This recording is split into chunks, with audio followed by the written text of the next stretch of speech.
Hello दोस्तों, नमस्कार। मेरा नाम है रोहित कुमार। आप सभी का स्वागत है हमारे इस यूट्यूब चैनल पे। कक्षा 10 के लिए मैथमेटिक्स चैप्टर 15 का प्रोबेबिलिटी जो चैप्टर है आखिरी वाला, उसके कुछ एमसीक्यूज लाए हैं। और चलिए शुरुआत करते हैं पहले प्रश्न के साथ। लेकिन उससे पहले सब्सक्राइब करने वाला नहीं बोलूँगा भाई, मैं वो फॉर्मूला बता रहा था कि प्रोबेबिलिटी पी बराबर क्या होता है, जो अनुकूल परिणाम होते हैं उन्हें ऊपर रखा जाता है। ठीक है, अनुकूल परिणाम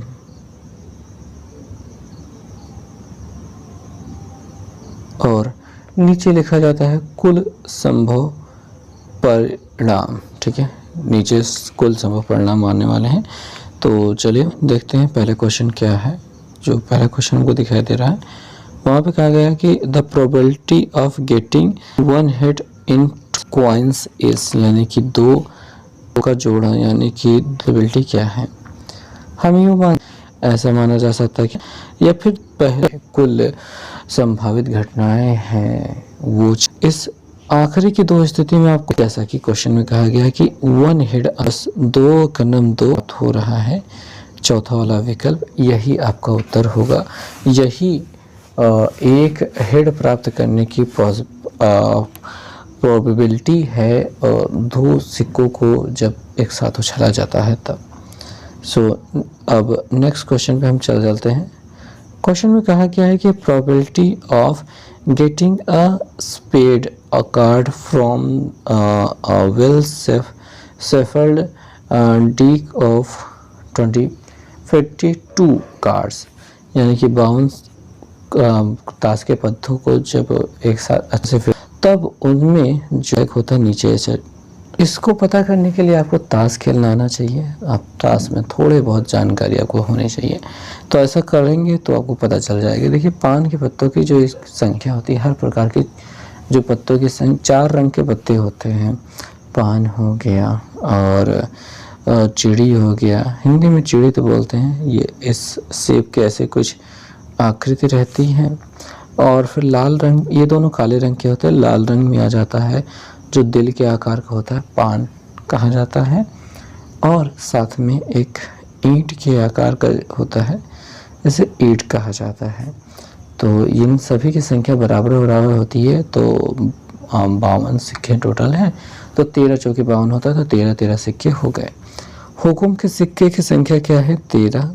कुल संभव परिणाम है 52 और 13 चौके 52 होता है, 1/4 हो रहा है। तो यही आपका उत्तर हो जाएगा 1/4। कौन सा? बी वाला विकल्प। यह है हुक्म के पत्ते के निकाले जाने की संभावना एक अच्छी तरह फेंटी गई ताश की गड्डी में से, जब एक सिक्का एक कार्ड निकाला जाता है तब। मतलब कि मजाक करने के हाल हो गई है। सो दोस्तों, नेक्स्ट क्वेश्चन जो है बंद कर सकते हैं नहीं।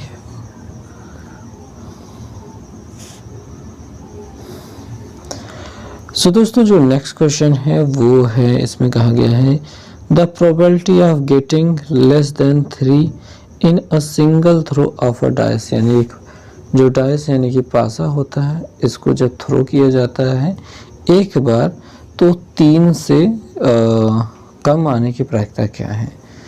तो आप जैसा कि जानते हैं कि पासे में 6 अंक होते हैं, टोटल 6 अंक होते हैं। और 3 से छोटे की अगर बात की जाए तो केवल 2 लोग होते हैं, 1 और 2। तो यहाँ पे 2 संख्याएं हैं, 1 और 2। इस वजह से ऊपर हमने 2 रख दिया। अनुकूल परिणाम है 2। तो 2 1 का नाम 2, 2 3 6, यानी 1/3 प्राप्त हो रहा है, जो कि आपको देखने को मिल जाता है पहला वाला विकल्प ही। तो ये प्रश्न रहा समाप्त।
सो दोस्तों जो नेक्स्ट क्वेश्चन है इसमें 4th नंबर क्वेश्चन में कहा गया था total numbers of events of throwing 10 coins simultaneously is, यानी कि 10 सिक्कों को साथ में फेंके जाने पर उसके कुल संभव परिणाम जो होने वाले हैं, हो सकते हैं या फिर होते हैं, वो कितने होंगे, कैसे ज्ञात करेंगे। तो आइए देखते हैं।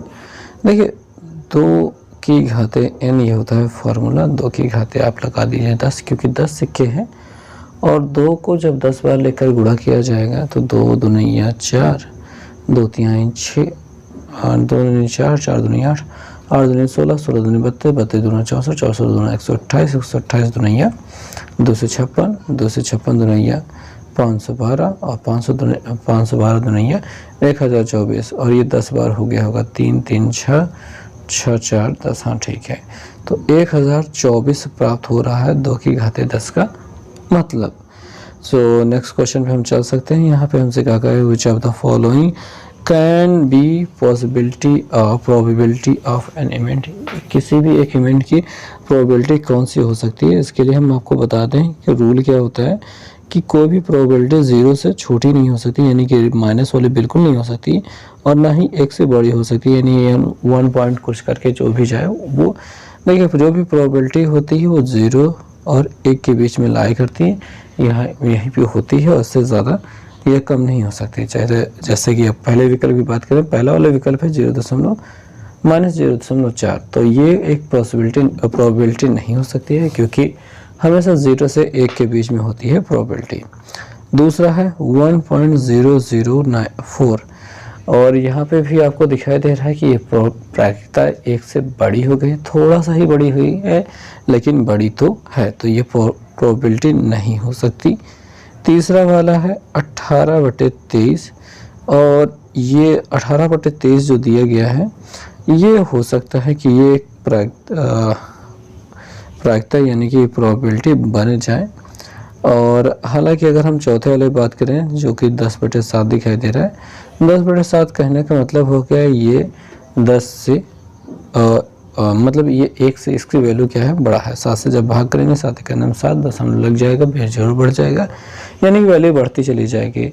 तो आप ऐसा कह सकते हैं कि केवल 18/23 था जो कि क्या था किसी भी एक संख्या की प्रोबेबिलिटी हो सकती है, और इसके अलावा कोई भी संख्या नहीं है जो एक प्रोबेबिलिटी बन सके।